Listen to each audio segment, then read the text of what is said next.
ঠান্ডা লাগে।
ইসকন মন্দির।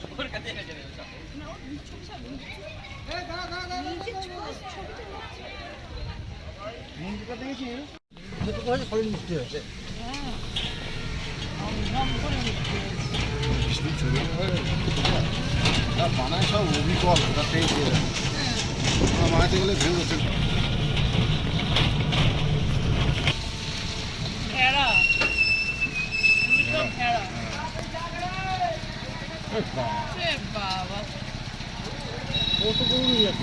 গরু মোষ ঢাকা আমরা ঢুকবে বৃন্দাবন সন্ধ্যা হয়ে গেছে না, সব বাড়ি যাচ্ছে। সব বৃন্দাবন ঢাকা গেছে যাবে। ওই যে লোক দাঁড়িয়ে আছে লাঠি নিয়ে, ওই দেখো দূরে দেখো। ওই দেখ পাঠাবি তুই একটা টাকা ছাড়তেছে ওখানে।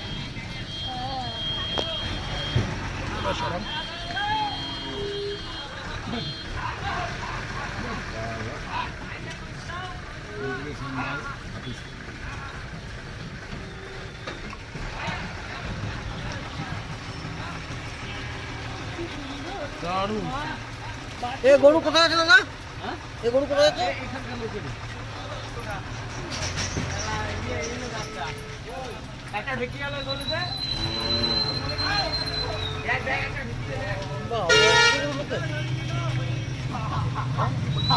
দেখলাম তো সব গোয়াল রয়েছে।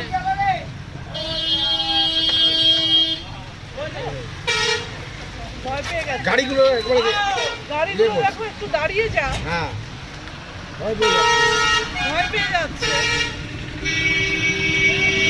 এমন ভাবে যাচ্ছে।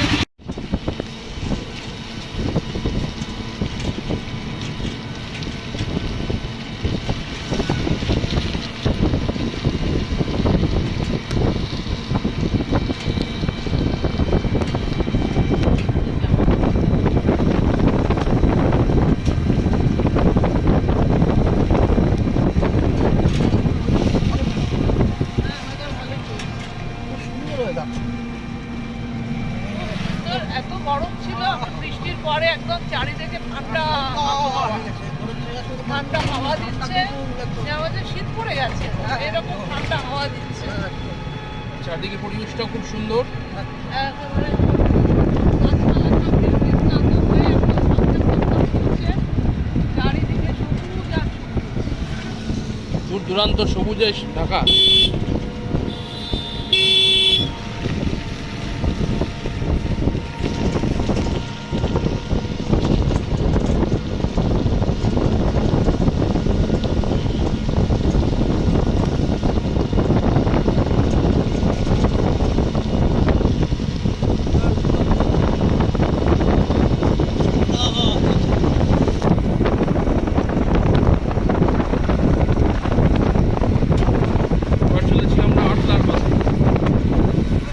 birchandrapur থেকে birchandrapuরের মন্দির দেখে এখন আমরা যাচ্ছি আটলা, গুরু বামদেবের জন্মস্থান।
বেশি হবে।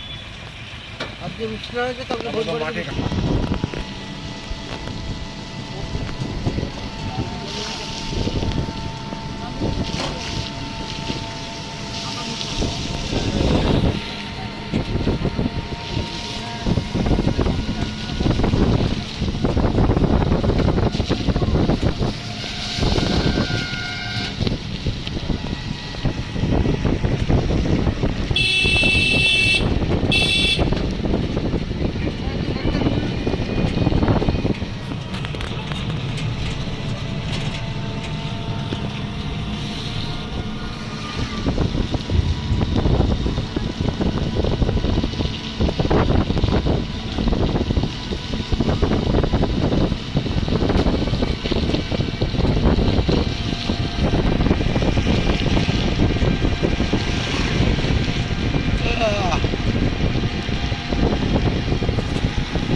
পদ্মপুকুর।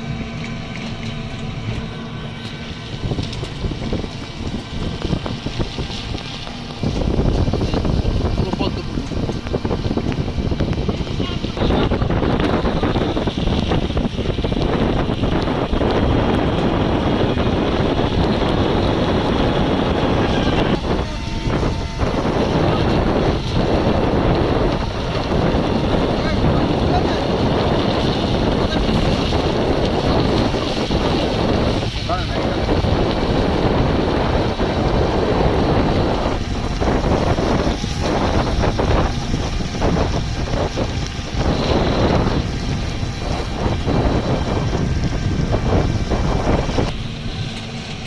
আইন দিয়ে পদ্ম। কত বড় বড় মন্দির করেছে।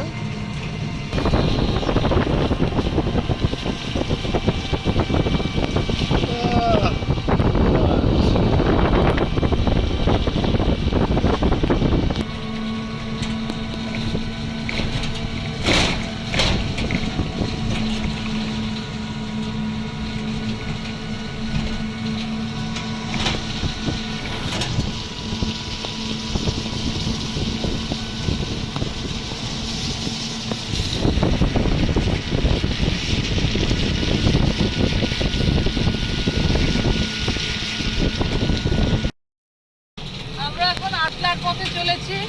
আমাদের টোটো গাড়ি চলছে। আমরা আটলা যাবো। শ্রী শ্রী বামদেবের জন্মস্থান আটলা গ্রাম।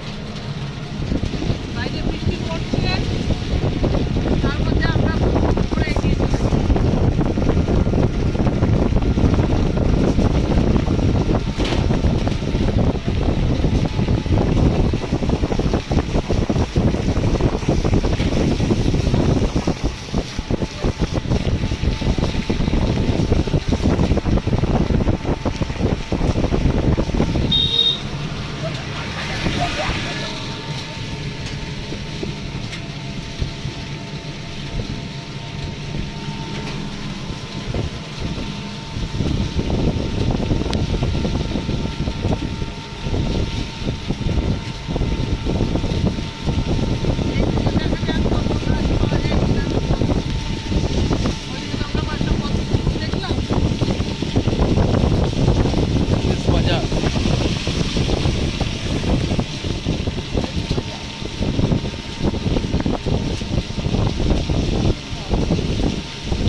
গ্রামের পথে আমরা, খুব সুন্দর পরিবেশ।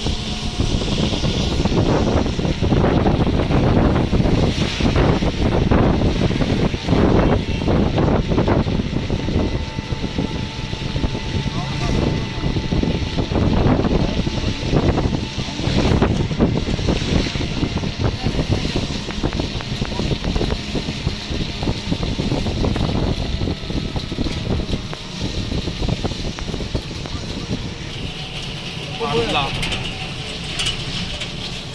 বিল্লবাসিনী মন্দির। তোর বাড়ি নামবো।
এখানে তারামার মন্দির আছে, একজোটা তারা নামে পরিচিত।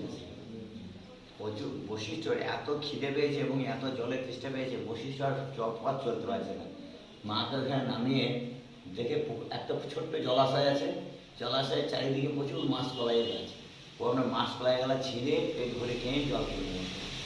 তখন আকাশবাণী হচ্ছে যে বৈশিষ্ট্য তুমি কী পান করলে, তখন বৈশিষ্ট্য খিদের চোটে খেয়ে নিয়ে আছে তাড়াতাড়ি করে, তাকে দিচ্ছে জল আর মাছ কলাই। তখন বলছে এই তো সর্বনাশ করলে, মানে বৈশিষ্ট্য জাতি তো বৈষ্ণব ছিল, বৈশিষ্ট্য তো বৈষ্ণবরা মাছ কলাই আর জল যদি একসঙ্গে খায় তাহলে তাদের মত আর মানসিকতা দুটোই সমান হয়, বৈষ্ণবত্ব নষ্ট হয়ে যায়। তখন বলে তাহলে মা উপায়, যে এইখানেই মাকে প্রতিষ্ঠা করে একজোটা মা নামে। হ্যাঁ, একজোটা মা নামে ওইখানে প্রতিষ্ঠা করার পর বাকি শিলাবতীটা বীরভূম জেলা তারকা নদীর ঈশানকোণে চণ্ডীপুর গ্রামে, মানে তারাপীঠের পুরনো নাম হচ্ছে চণ্ডীপুর, বক্রেশ্বরের 32 যোজন এবং বদ্রীনাথ ধামের 32 যোজনের যে ত্রিভুজের কোণ সেখানে মা প্রতিষ্ঠা করে। এইবার মা তারাকে এনে ওই পাথরের শিলামূর্তিটাকে নিয়ে শ্মশানে রাখলো, যেটা মা তারা শিবকে স্তর্পণ করেছে। 28 বছর তপস্যা করলো মহামুনি বৈশিষ্ট্য, ঝড় জল উপেক্ষা করে তারাকে শ্মশান করতে হলো। মা দিলে এত পরিশ্রম করলে এবার হচ্ছে আমার সন্তানকে দর্শন দিতে হবে। নিয়ে বললো বৈশিষ্ট্য আমি তোমাদের 11 জন, আমি গোটা বিশ্বের সংসারের মা এবং বিশেষ করে তোমাদের 11 জনের মা, মানে প্রজাপতি ব্রহ্মার নাভি থেকে 11 জন মিশিয়ে হয়েছে তার মধ্যে বৈশিষ্ট্য। তো বললো বাবা এবার তার বৈশিষ্ট্য বললো মা আর কিছুক্ষণ থাকো, বলছে না রে বাবা আমি তো জগৎ সংসারের মা, তোর কাছে বেশি হতে পারে, তবে আমি যেখানে পা রাখলাম সেখানেই পাথরের পা হয়ে যাবে, সেটাকেই বলা হয় তারাপীঠের পা। আজও দুর্গাপূজার পরে যে চতুর্দশী হয় না, লক্ষ্মী পূজা করি লক্ষ্মী পূজা, সেদিন মা তারাকে লক্ষ্মী রূপে সাজানো হবে এবং মন্দিরের বাইরে বার করে পশ্চিম দিকে পূজা করা হবে। আজও নিয়ম আছে। তখন গ্রামগঞ্জ থেকে প্রচুর প্রায় 1500-2000 গরু গাড়ি আসতো তারাপীঠে তেরোদশীর মেলা দেখতে। মানে তারাপীঠে একটা দিন এমন ভিড় হতো, সারা বছরের মায়ের চাল ভোগের চাল দিত তেরোদশীর মেলা।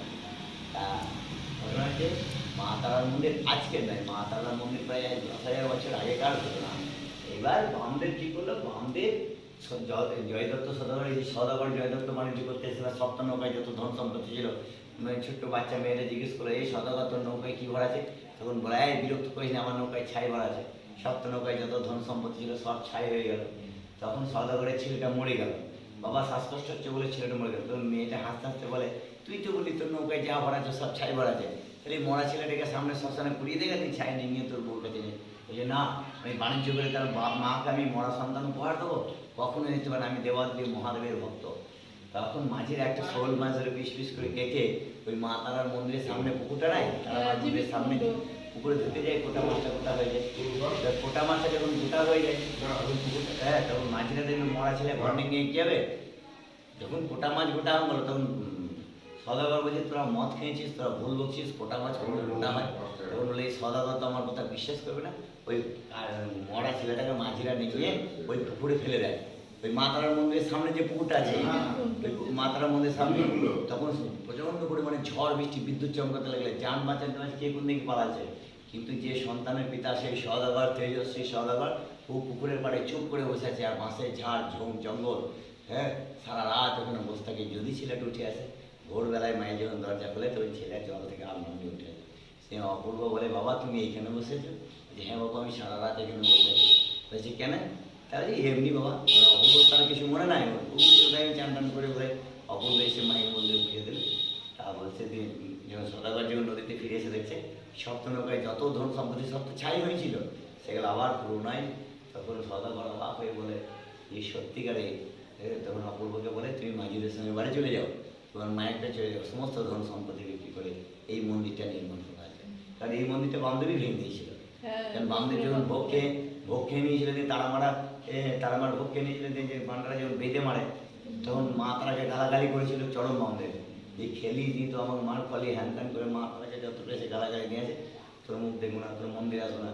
তো পান্ডারা ঢাকি ফেলে দিয়েছিল সারা তোদের মন্দিরে বাস করবে, দিয়ে তখন আমরা বাস করে মন্দিরে বান্ধবী বর্জ্যঘাত করেছে। দিয়ে তো নাটোরের রানী বললো যে না আমার বাবা মা তারা দেখলো তো আমার সন্তান অবুঝ ভালো শুধু না খেয়ে থাকতে পারে না, তাহলে কিছু ব্যবস্থা করতে হবে। নাটোরের রানীকে বললো যে আগে আমার ছেলে খাবে তারপরে আমি খাবো, সেই থেকে আগে তারা বামদেব খায় তারপরে তারা মা খায়। মাতারা আসতে না, মাতারা বহু কাছে। আচ্ছা আপনার নামটা কি? অরুণ ব্যানার্জি। অনুপ। আচ্ছা